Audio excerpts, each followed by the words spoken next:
Hello, everybody. Welcome to the Sustainable Schools Virtual Summit.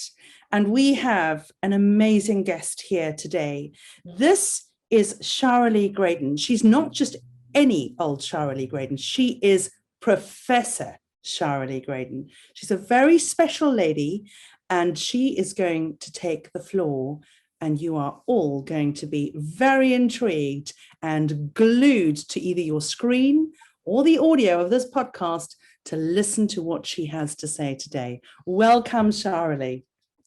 Thank you so much, Melanie. That was a beautiful introduction. I appreciate it very much. I am just an ordinary Charalee Graydon. I've written a few books, and I've done a few, lots of teaching, but other than that, I am an ordinary Charalee Graydon.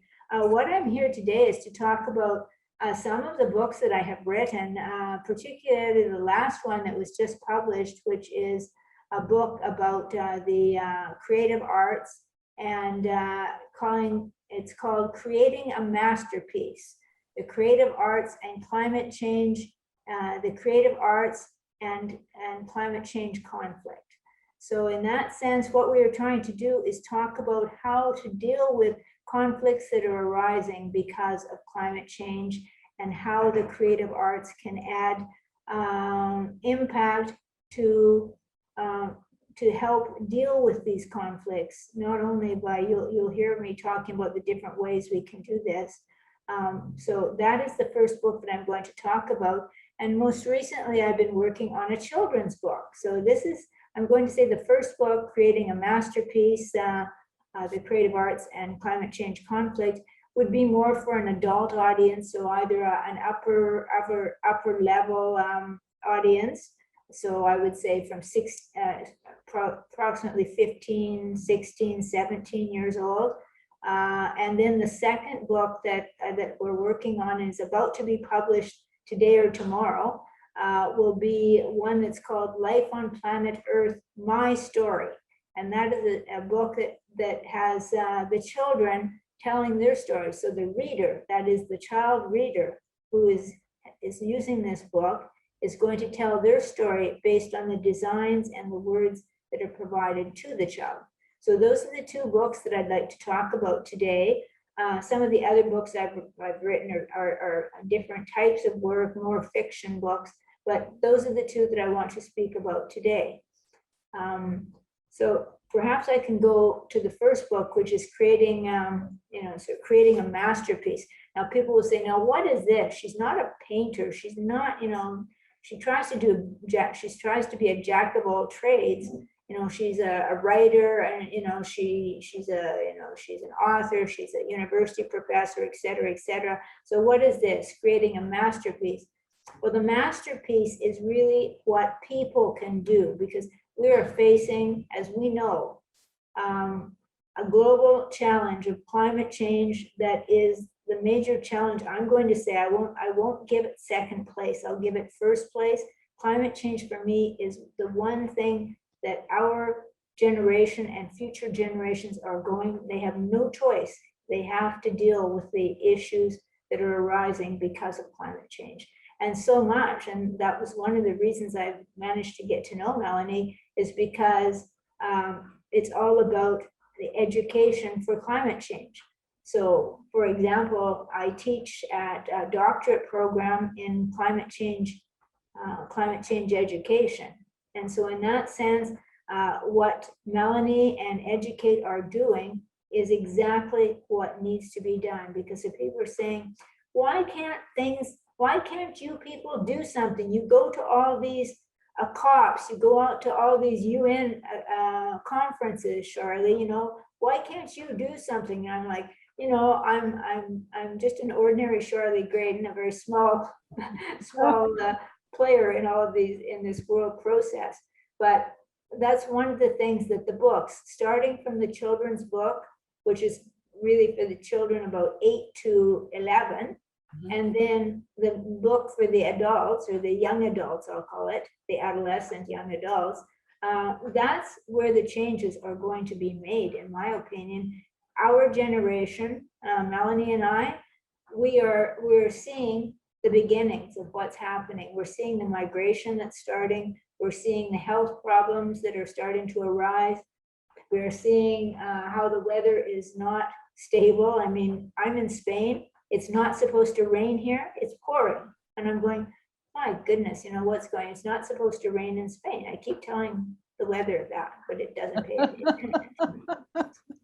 In that sense, that's pretty much I mean, that's in an introductory at an introductory level. That's about the two books that I would like to speak about. And what I would like to talk about is what I call it creating a masterpiece, the arts and climate change conflict. And what I talk about is transforming climate change into positive. Like, we have to, if we're going to deal, and the future generations are going to deal with climate change, we can't adopt an approach like, oh my goodness, there's nothing we can do. There's nothing that can be done. And that's why I talk about this book is about transformation. It's about using the creative arts to help people understand how they can transform conflict, because there will be conflict that arises. For example, people having disputes about land, whether it's in Africa, whether it's in North America, whether it's in Europe, whether England, Spain, there's going to be problems about land. People coming in wanting to use land, and conflicts arising because of that. Well, how do we transform those conflicts? Well, what I'm saying is we can use the creative arts. And how do we do that? Well, we can do that by, first of all, creating awareness. So the creative arts, I'm sure most of you are familiar with different ways like photography, theater, literature. All of these are the creative arts that can be used to raise awareness of the problem. So millions of books are now being written about climate change. Millions of photographs are being taken to show climate change. And theater is being used to try and engage people in trying to deal with the issues that are arising from climate change. So those are just three examples of the creative arts. So those are some of the types of things for awareness. So that's the first step. We can raise awareness. Well, that's great. That's the easy one. And that's the one that I think most people will be able to do all the, they can do that easily. I mean, we can write books, we can, put photographs, et cetera, we can do theater, but so what? It's kind of like talk. What's happening? Can we do anything about this? Well, what I'm seeing and what my research has shown and what my book is about is yes, we can. And the way that I can say yes, we can is because what happens is we don't have to look to governments. We don't have to look to, governments or the states to say, okay, they have to take control to fix this problem. Well, they haven't. They don't take the control to fix the problem. It's everybody's problem. It's everyone who has to play a role, everyone who has to move forward with this. So you will see, I'm sure that most of the teachers will see that, what we're seeing is when the governments don't do anything, the companies do something. And other people are doing things. And one of the things that I'm finding in my research and the book that I've written is that the communities across the world are doing something. When I speak to people who have young children, it's the young children who are telling the parents, we need to do something. Mom and dad, don't do that. Put this in the proper bin for recycling. So it's really what we're doing is trying to raise awareness, and we're trying to educate the youth of our generation and future generations to say, okay, we're going to adopt a new mindset. It's not money is everything. It's not, the highest building is the best. It's not the most advanced technology is necessarily the best either, because we have to look at what carbon footprint is being made in relation to each of those things and respond to that. So that is what the creating a masterpiece is about. And how we create the masterpiece is by putting all of these steps together, not only the arts, but the arts working with other types of disciplines. So the arts working with communities, architects, the arts working with governments and cities, everyone coming together to say, we need to address this problem. So that's what I would say. I would like to go a little bit more, and then I will ask if Melanie has any questions, but a little bit more about what I talk about is the arts provide a lens from which we can look at climate change. Right now, when we talk about climate change, we tend to do this very much political, and it's very much writing and talking, lots of writing and lots of talking. But when we start looking at it from a different lens, what I'm saying is that we can add a lens, and it's the lens of the creative, the lens of the arts. And what we do is we look at climate change from this lens, and that lens gives us a new way of seeing climate change and a new way that we can say, okay, for example, a photograph is static. It doesn't, all it does is it takes a photograph. It doesn't tell you the whole story. In fact, it can be used and it can be used quite, it can say all the wrong things if you don't give enough explanation about what that photograph is about. So in that sense, but what it does is it is a static image of what one can see, and one can see the climate change that is happening. And so, for example, that's one of the photographs. Now, what do we do with that? We take that and we say, okay, that photograph, how can it be used to show what needs to be done? And so then we talk about which people need to be engaged in what needs to be done, and then bring those people together and try and create some resolutions, some solutions for that. So as far as the one thing I would like to say, I talk a lot in the book about transformation, because in my work in the law, I mean, I was a litigation lawyer, so of course we would take the matter to court usually and say, okay, we can't resolve this problem, let's just go to court and we'll get somebody else, we'll give the judge, he or she, to resolve the problem for us. Well, that's one way, and it's still something that people are doing and need to do, but it's not the only way. So the second area that I've been very involved in is alternative dispute resolution.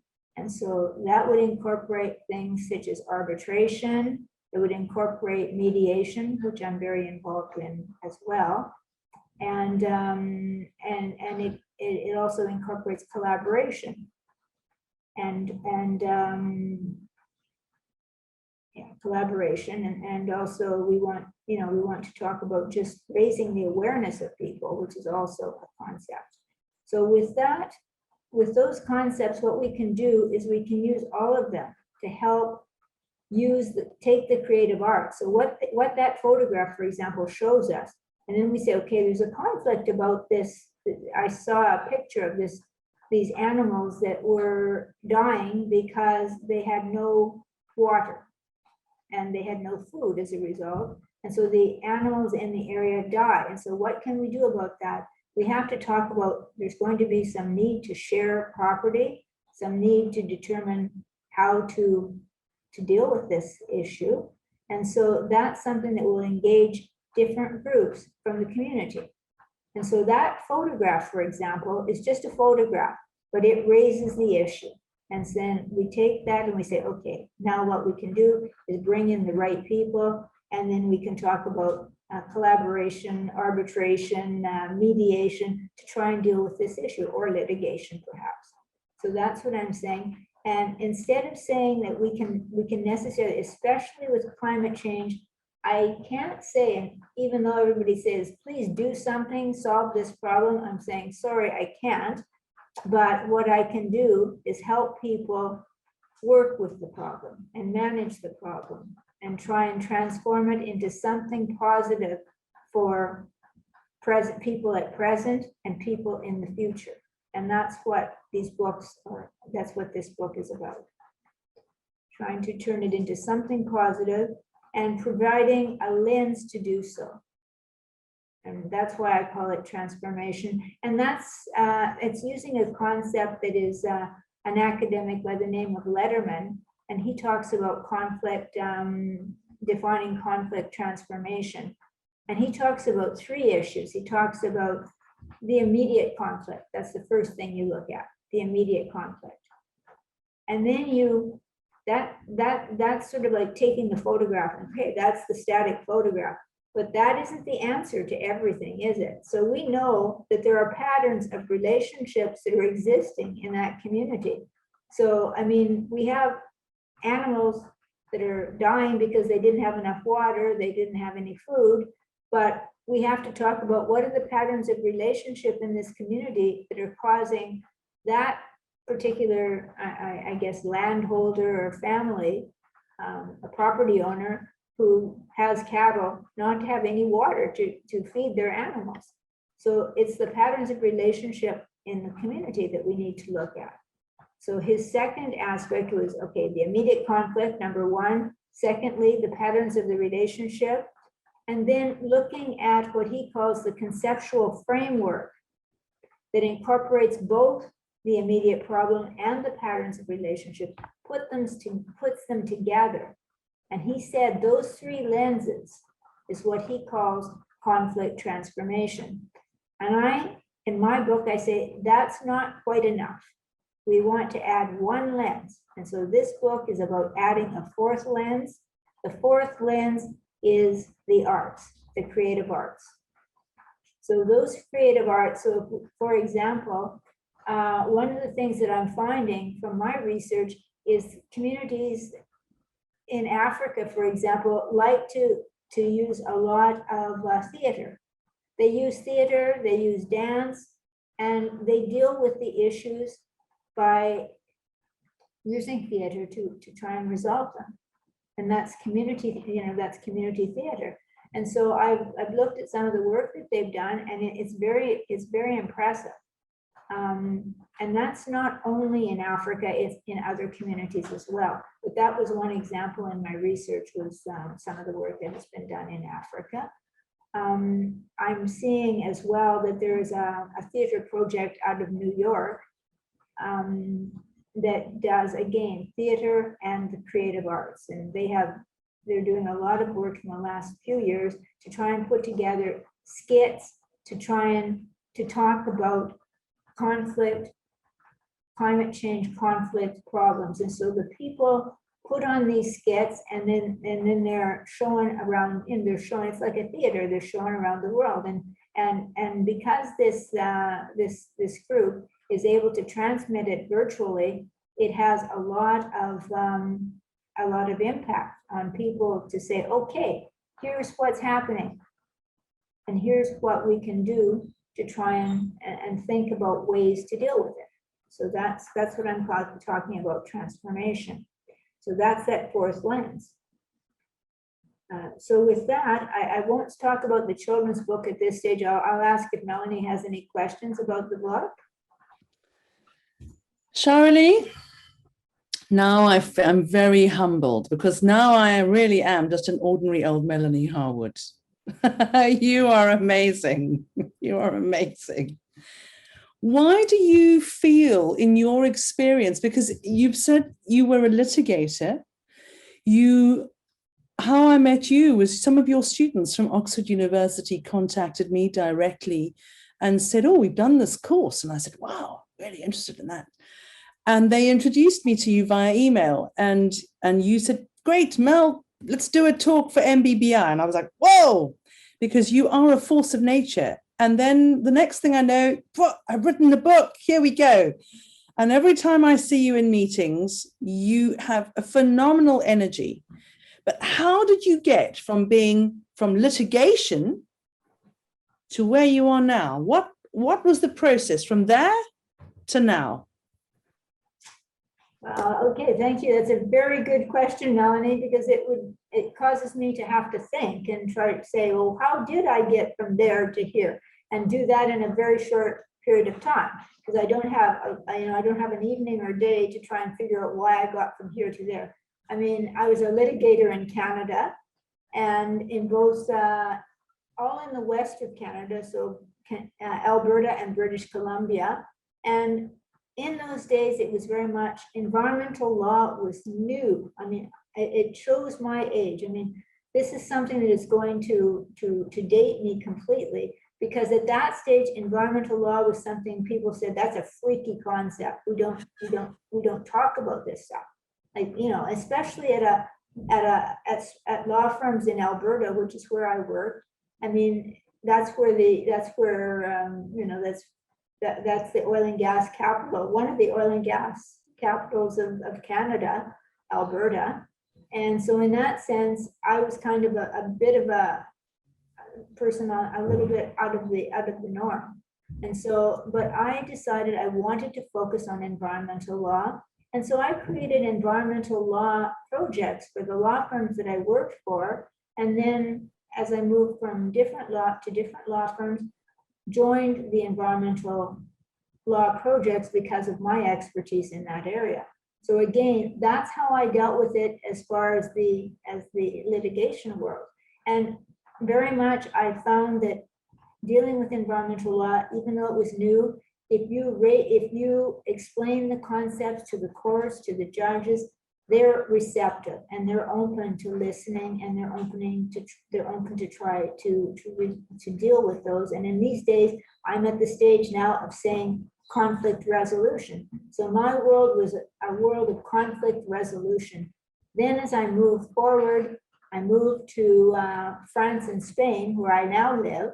And so I'm no longer a lawyer. I gave up my law practice because I said, I can't live in that cold in Canada. It's too cold.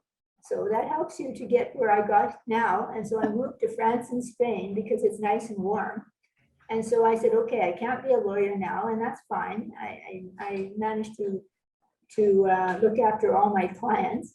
And then, so I moved to France and Spain. And then I moved from that, I wrote a book that was called The Judgment Game, which is a book letting, again, people talk about situations of conflict. So my world has been a world of litigation, conflict, et cetera, et cetera.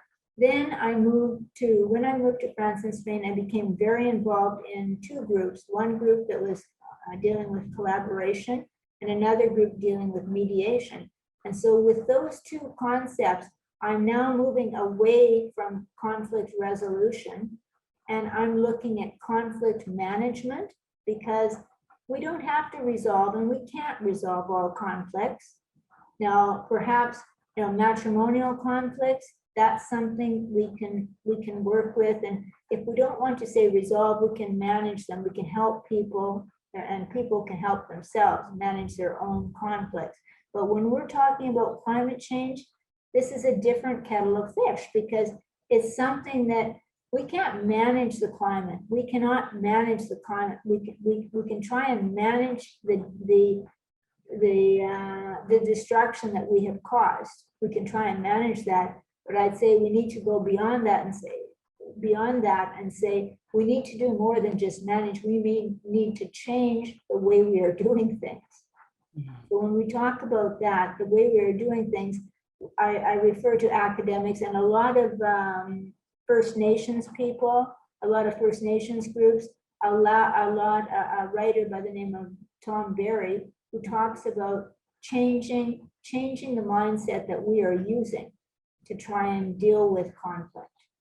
Because we need to recognize we're not just humans here to, I don't want to, to sort of, I can't say to plan, to take advantage of the earth. We can't do that. We need to work in conjunction with the earth. We need to be part of the earth system. And so that to me that changed me from being a litigator to somebody who's involved in alternative dispute resolution, more in looking at resolution, but then saying no management, and now saying management isn't enough either. We need to do something more. And that's where my book and the transformation comes in.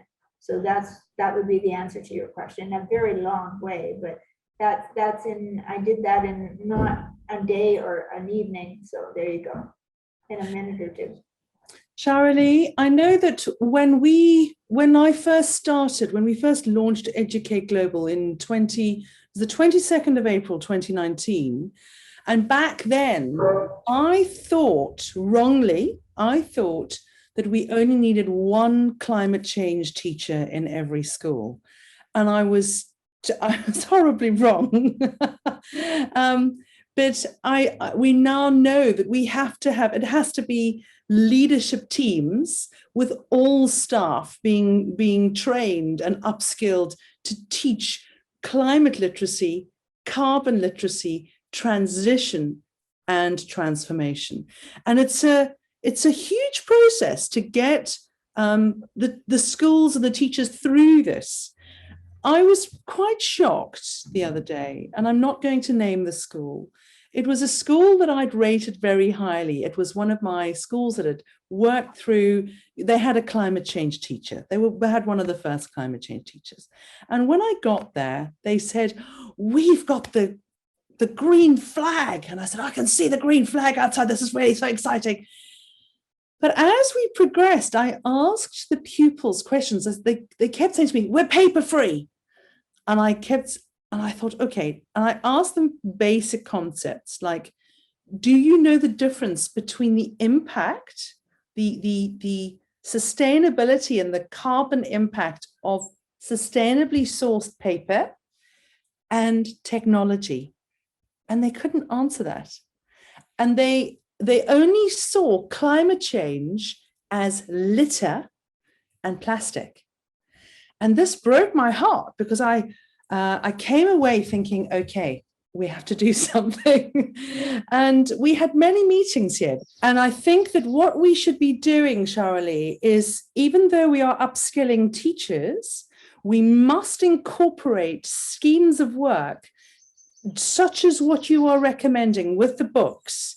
You are recommending the arts as an ability for us to that new lens for us to start discussing and learning more in both primary, which is our in America that's called elementary education, and in our secondary and in our high schools as well, because we cannot just have children thinking that it's all about litter picking and not using paper. So I think there's a lot of work to be done, and there are schools. We're having meetings with lots of directors of education and children from borough councils and county councils and regions. We're having meetings with ministers of education around the world, and we want to ensure that we're not just ticking a box. We can't. Those days are over. Those days of getting that big flag outside the school. But when you ask children what they know about climate change, and they don't know, those are over. So I know a lot of people have been living off that for a long time, but if you're listening here now, we're coming for you. It's over. It's done. Charalee and I, we're busy. We've got an action plan. Can you tell me more about the book for the younger children and what that's about and why you created that? Yes, yes. Thank you very much, Melanie. That is actually exactly what you're talking about. It's talking about engaging the children. It's not talking about, I mean, when I was a young child in school and in university, we just listened. We wrote down the notes. We synthesized the notes, and as I will say, we regurgitated the notes on our exams. And then we got, oh yes, you did well, or you did really well, et cetera, et cetera. That is, as those days are gone. Those days are gone completely. So what has brought me to write this children's book is to engage the child in the book, to make the child a co-author essentially of the book. So the book is about, and it's not about, I mean, it's not specifically about climate change. It's about biodiversity and talking about the world, trying to look at the world and say, okay, what do we need to do to try and to help make this world a good place to live in? And really what it's saying is, child, we're asking you to tell us about your experience living on planet Earth. And then we're going to give designs, for example, well, I shouldn't give away the book. So hopefully everybody will buy the book. And one of the things, I made sure that we have some teacher's notes in the book. So at the beginning of the book, it talks about, here's the book for the child, here's your book, a young person. And then your book, you're going to write your answers about these designs and these words that are given to you. And really what the teacher becomes the guide to work with the child through that book, and, watch the child respond to the book. And if the child has questions, to help, learn about these concepts that are being raised in the book. As I said, it's a small book. It's a book for people between ages 8 to 11. So it's not an academic long book with lots of words. And I tried to keep the words relatively, people would know about them. And I've had people doing double checking on that one for me, because sometimes I go on too many big long words.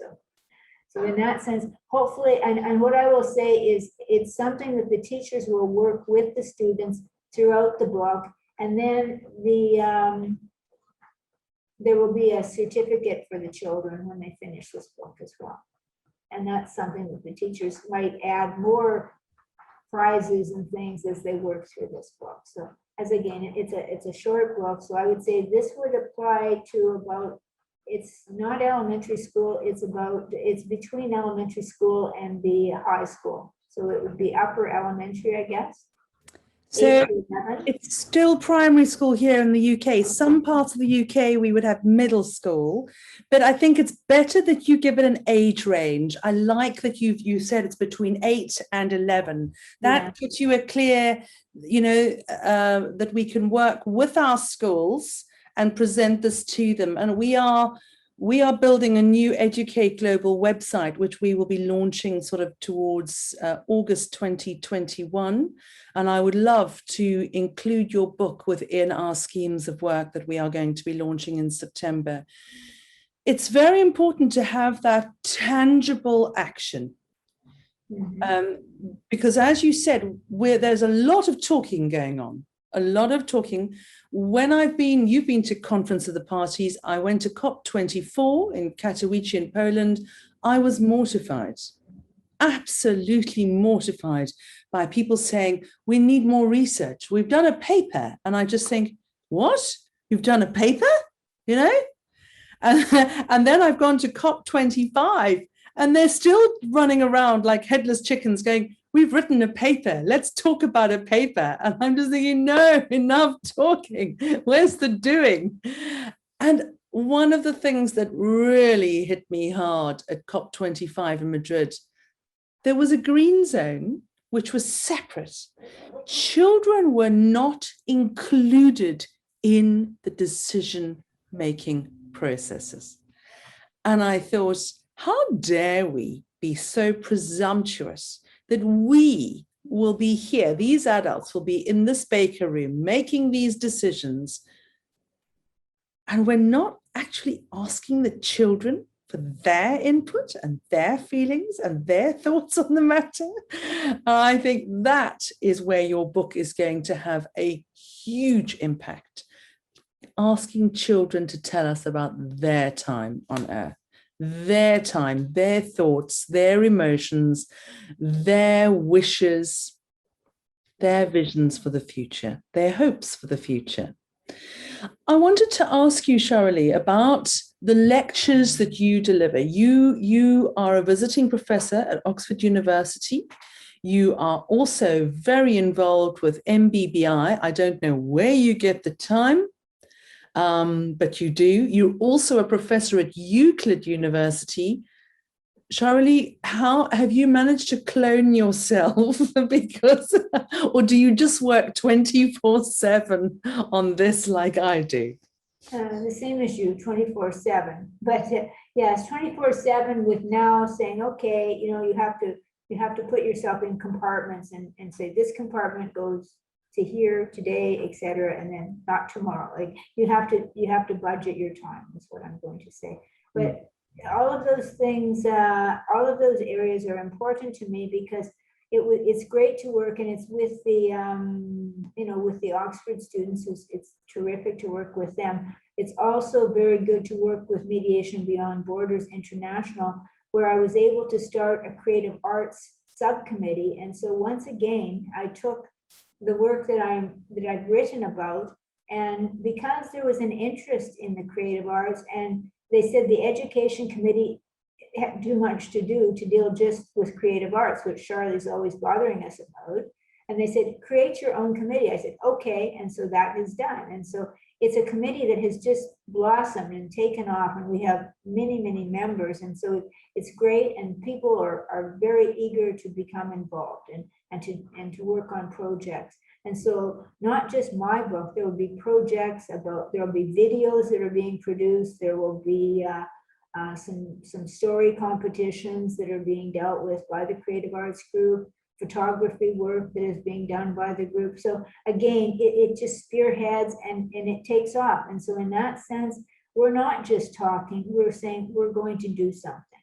Mm-hmm. And so we're still in that pseudo academic world, all of us, but I believe, as Melanie pointed out, it's the children who have to play, who are playing a role. And when we talk about the children, don't just need to take a role, they are the people who are going to be making the changes. And so we cannot exclude them. There's no way. So one of the things when I was at COP25, Greta Thunberg was a star, and she should be a star. Because she's the person who was able to make impact on the adults, a very significant impact on all of these adults that are blah, blah, blah, not talking and saying, okay, we have a new paper to read. So in that sense, I'm very impressed with what she has done to bring climate change forward and to try and do something about it. And so I believe, and we'll see in COP26 what happens when we convene again.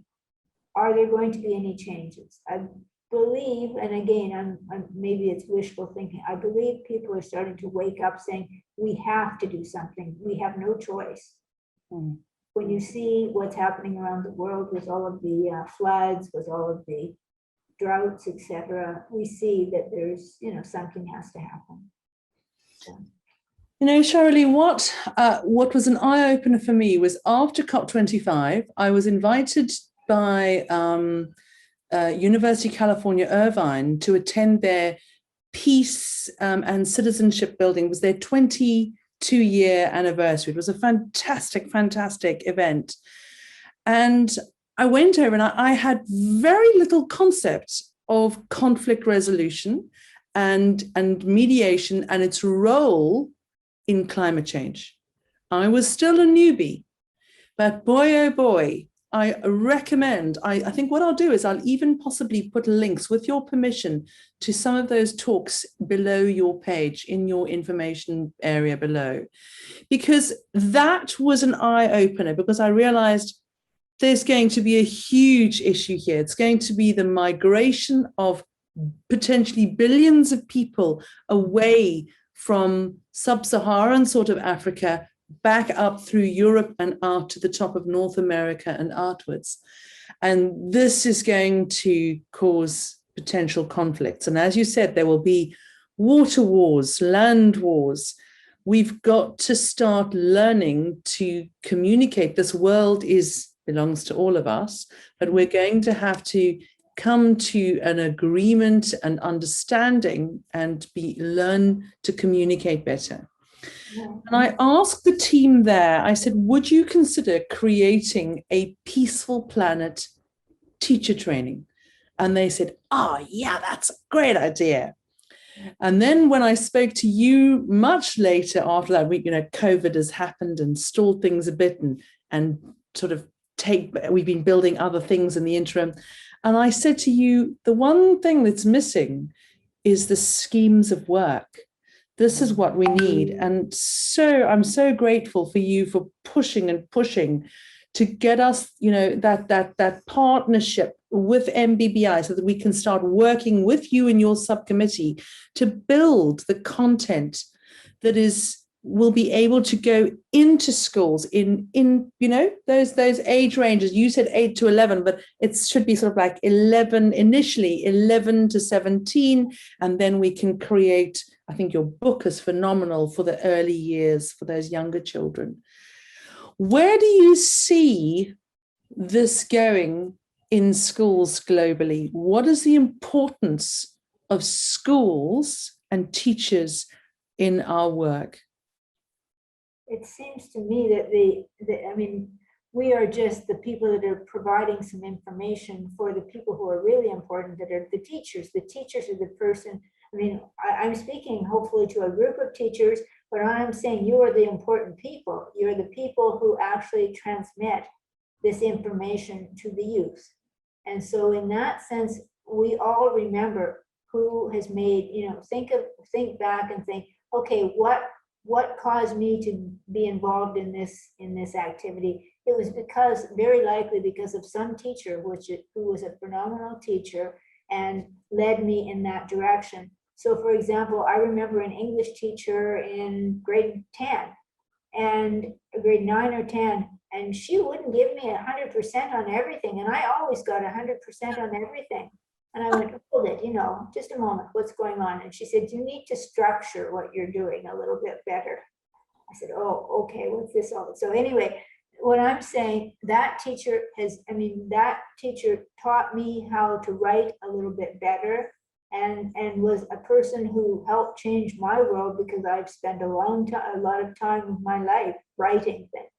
And so hopefully I still have to reduce, but as I said, we all know that the people I'm speaking to in this video are the people who are important, the two groups that are the most important, the teachers who are going to be bringing the material to the young people, and then of course the young people themselves.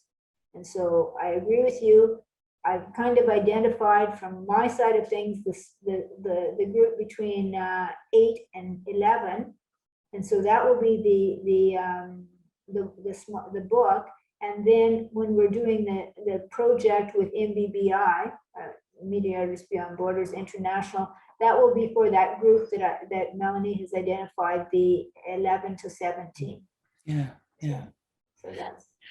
Charalee, before we go, because this has been absolutely fascinating, and I would love to invite you for another talk again in the future, because I'm quite sure that this is just the beginning. Teachers are going to be bombarding you and wanting to know, once we start sharing the book on our social media and everything else, when you're ready, where do you feel that our focus should be in the next year, 2 years? What are you personally, what are you going to be focusing on in your work for the next year to 2 years? Again, an excellent question, Melanie, and again, a question. I will answer it very quickly because we don't have too much time. What I'm saying for the next year, I want to focus on the project, which is talking about the project of using the creative arts in helping you upskill your teachers in conflict resolution. So that's going to be a major project for me for the next year.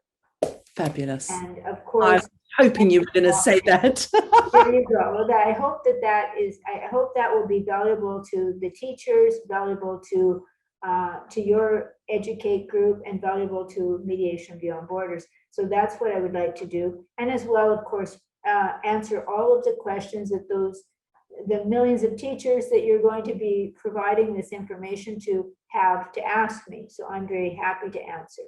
So that's what I'll do for the next 2 years. How's that? That is, you have a deal, Charalee. Okay, you and I are going to be not letting this go.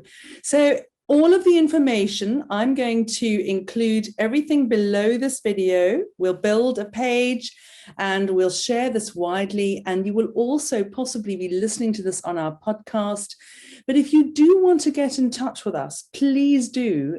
We have a support desk, which is support, SUPPORT, at educateglobal.org. Remember, 2 C's in Educate Global. So that is EDUCCATE Global, GLOBAL.org. And we will certainly answer any questions that you have about this, and we can then direct you. If there are questions that that you want to ask Charalee, we will forward them to her. Charalee's very busy though.